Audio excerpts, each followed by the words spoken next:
Sore hari Benny pulang ke rumahnya. Sejak tadi Sarah sudah tidak enak makan dan gelisah.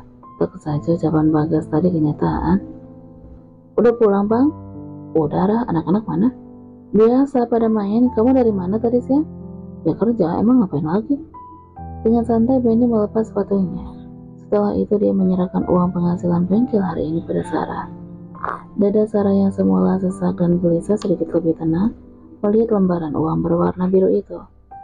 Setelah dihitung ternyata jumlahnya tidak kurang, masih sama seperti hari-hari sebelumnya. Apa ya suamiku itu selingkuh sama Diana? Tapi gelagatnya kok nggak mencurigakan? Atau jangan-jangan ini hanya akal-akalan si Bagas saja? Bikinin abang kopi dong. Oh iya bentar bang. Tuh kan, dia masih minta kopi. Kalau ia selingkuh mana mungkin begitu. Pulang kerja pasti bakal langsung main HP atau tidur karena udah dipuaskan oleh selingkuhannya. Bang, aku mau tanya tapi kamu harus jawab jujur ya. Benny melirik sekilas lalu mengambil kopi dan meminumnya seteguk. Ngomong apa? Benny menatapnya sambil tersenyum manis. Tidak hanya itu, tangannya pun mengelus pergelangan Sarah dan terkesan romantis. Itu, Sarah berpikir laki-laki mana mungkin mau mengaku jika dirinya selingkuh walaupun sudah ada bukti nyata. Itu apa? Benny merubah posisi duduk. Wajahnya sengaja dibuat sangat dekat dengan istrinya itu. Si Diana emang benar ya minggat dari rumah? Diana istrinya si Bagas. Walaupun terkejut tapi Benny tetap memperlihatkan wajah santai. Dia tidak ingin istrinya curiga. Ya, mereka cerai ya? Kok kamu tanya abang sih? Ditanya si Diana ya dong. Benny menyandarkan punggungnya ke sofa. Ya kan dia udah pergi, gimana mau nanya? Kalau abang kan temannya si Bagas, masa nggak tahu? Iya sih Rah, si Diana emang pergi dari rumah. Mungkin nggak tahan kali punya suami gitu. Aku juga gedek sih sama si Bagas, apalagi istrinya. Abang tahu kemana si Diana pergi? Tanya Sarah. Benny diam sejenak. Dia mulai paham pasti istrinya ini sedang memancingnya bicara. Kebetulan tadi siang abang lewat di jalan dekat terminal. Si Diana jualan asongan sama anaknya. Abang gak tega liatnya. Ya udah abang borong aja dagangannya, terus dibagiin ke anak-anak bengkel. Oh gitu ya. Terus abang bantuin apa lagi? Sekarang kecurigaan Benny makin jelas. Jika Bagas mungkin udah menghasut istrinya, maka dari itu Sarah banyak bertanya. Abang anterin aja dia pulang ke kontrakannya. Kasihan dia mau naik angkot tapi pada ngetem semua angkotnya. Mana anaknya nangis kejar. Abang nolong dia bukan karena apa-apa, karena abang sendiri punya anak istri. Abang gak kebayang kalau itu ada di posisi kamu, Rah. Sarah yang tadinya curiga kini membuang jauh-jauh perasaan itu. Bisa saja Bagas salah paham dan terbakar emosi melihat istrinya ditolong teman sendiri. Kenapa pula aku harus ragu dengan kesetiaan suamiku? Sarah pun tersenyum menatap suaminya. Terus pas udah dikontrakan si Diana apa ngapain lagi? Ya bantuin masukin bakul dagangannya ke dalam. Udah itu ya pergi. Emang kamu pikir abang ngapain sama Diana? Kamu curiga abang selingkuh sama dia? Bagas tersenyum lebar padahal dalam hatinya sangat takut ketahuan. Lelaki memang pintar bersandiwara. Namanya juga istri bang. Kalau aku nggak curiga ya berarti nggak sayang sama abang. Iya ya abang paham kamu pasti curiga dan cemburu kan? Tapi sebagai sesama manusia kita harus saling bantu.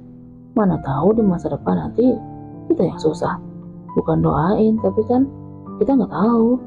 Setidaknya kalau kita berbuat baik, insya Allah Tuhan bakal nolong. Itu aja sih yang ada di pikiran abang. Nggak tahu kalau kamu. Iya sih, abang benar. Tapi yang penting abang jaga kesetiaan aja. Jangan selingkuh, apalagi jajan di luar. Abang harus ingat, kalau jajan di luar nanti kena penyakit HIV. Ngeri loh, penyakit itu nggak bisa disembuhkan. Benny langsung menelan ludah dan berdoa semoga aja Diana tidak memiliki penyakit itu. Karena selama ini, dia hanya jajan pada Diana saja. Karena memang memiliki rasa kepada perempuan itu. Tidak seperti Bagas yang kerap gonta-ganti perempuan. Iya Ra, abang tahu kok. Malam ini Bagas memantau rumah kontrakan Diana. Dia ingin melihat apakah istrinya masih menjual diri atau tidak. Tetapi sampai waktu menunjukkan pukul 12 malam, pintu rumah kontrakan itu tetap tertutup. Diana tidak keluar ataupun ada pria yang masuk ke dalam sana. Berarti si Diana emang udah gak jual diri lagi sekarang. Udah sekali malah jualan asongan panas-panasan. Harusnya dia menginvestasikan kecantikannya dan menjualnya dengan harga mahal. Dasar bodoh. Bagas merutuk dalam hati sambil membuang rokoknya. Dirasa cukup memantau memata-matai Diana, Bagas pun segera pergi dari tempat itu. Kemana lagi jika bukan ke diskotik, tempat yang menghabiskan uang dan waktu. Malam ini dia mabuk dan berjudi dengan mengeluarkan uang yang tidak sedikit. Sebagai pengantar barang haram, rumahnya memang lumayan, dan uang itu dia habiskan di meja judi, membeli alkohol dan perempuan. Sementara Benny mulai keluar dari tempat persembunyiannya ketika Bagas telah pergi. Sejak tadi dia memang memantau rumah Diana dari kejauhan sekaligus memantau Bagas, karena penasaran apa yang akan dia lakukan. Benny pun menelpon Diana. Setengah sadar perempuan itu mengangkat panggilan. Iya, Diana, saya sangat mengantuk. Di, barusan Bagas mantau kontrakanmu dari jauh, dari depan sampai sekarang. Aku harap kamu hati-hati ya, kunci pintu jendela. Aku takut dia berbuat nekat malam-malam begini. Hah? Bagas? Mata Diana langsung terbuka lebar. Dia udah tahu ya, aku ngontrak di sini. Tidak dapat dipungkiri, Diana merasa takut Bagas akan melakukan hal di luar nalar padanya.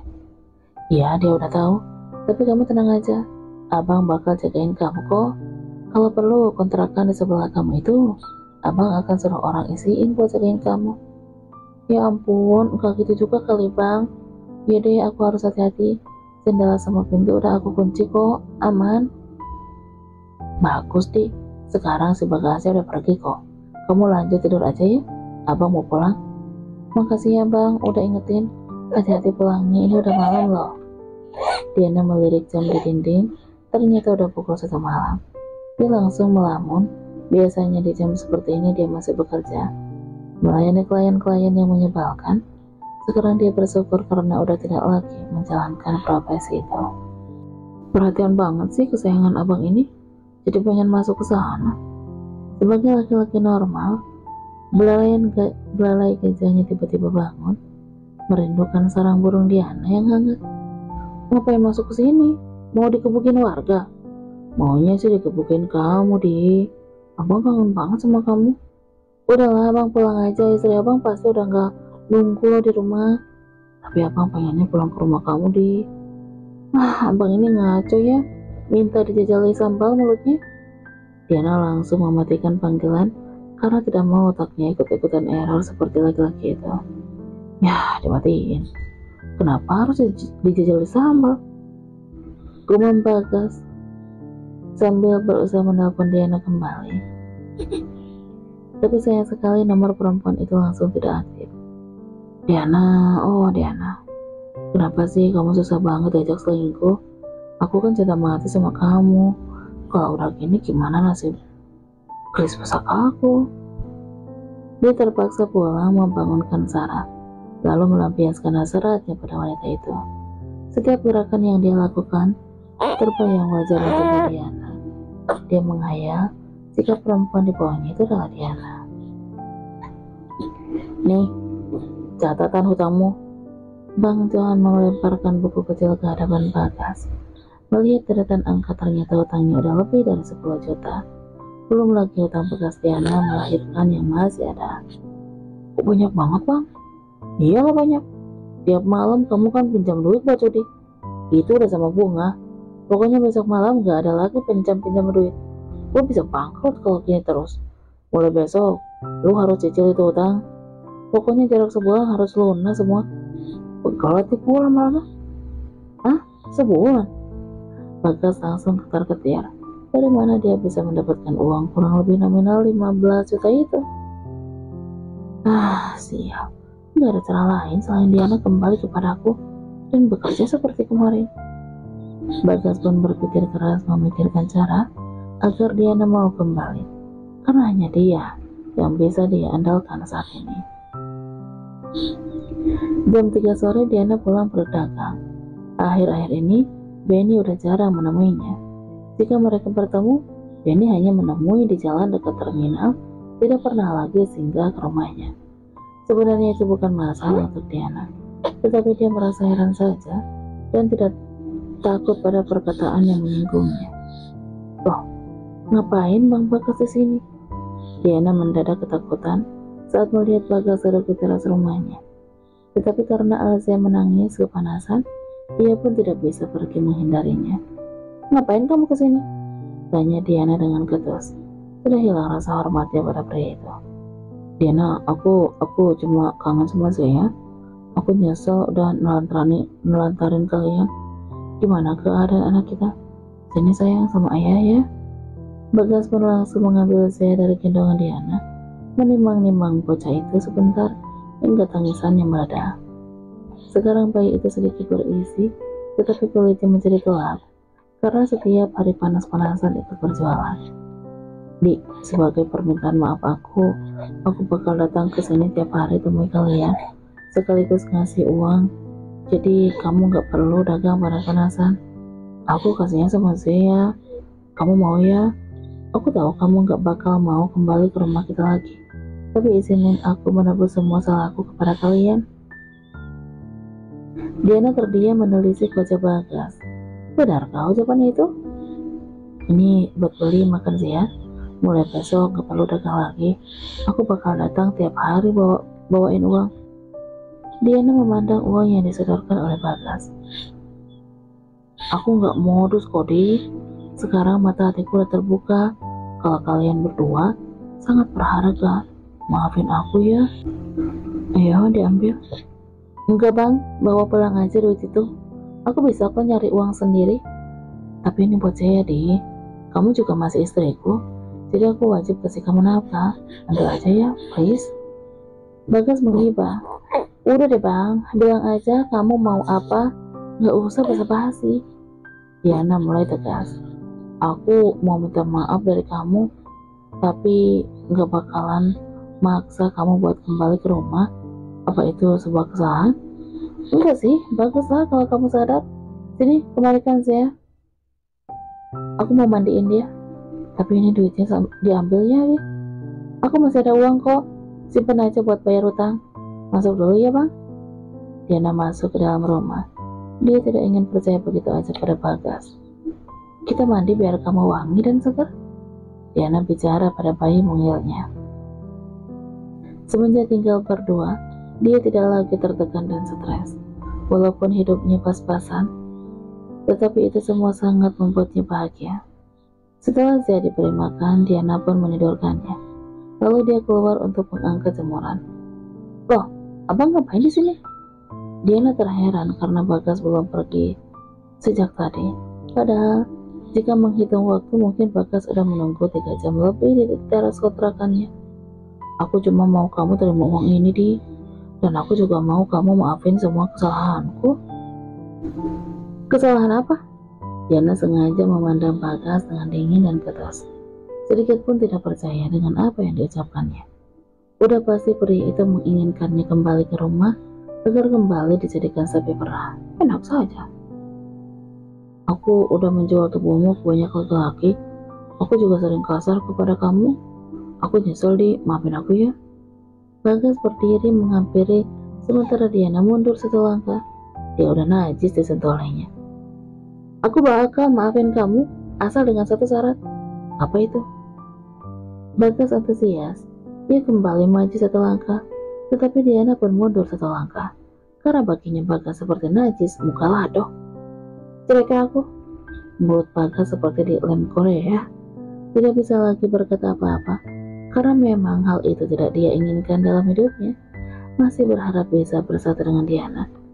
Ah, sial. Bagas merutuk dalam hati. Kalau kita bercerai gimana nasib saya? Kamu jangan egois ya, Di. Emangnya saya bakal kenapa kalau kita cerai?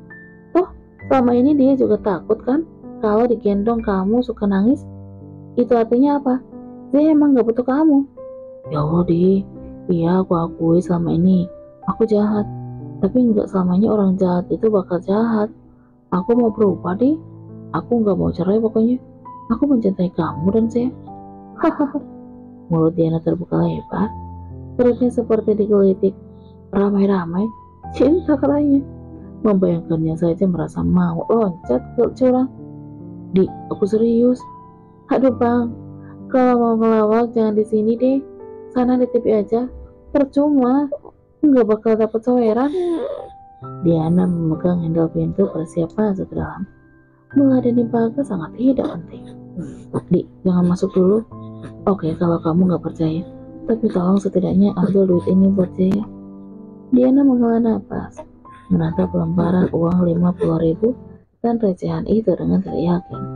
Lalu dia pun mengambil uang itu. Diana menghela napas, menatap lembaran uang 50.000 itu dengan recehan dengan tidak yakin. Lalu dia pun mengambil uang itu dengan menghitungnya. Cuma 70.000, gumam Diana dalam hati.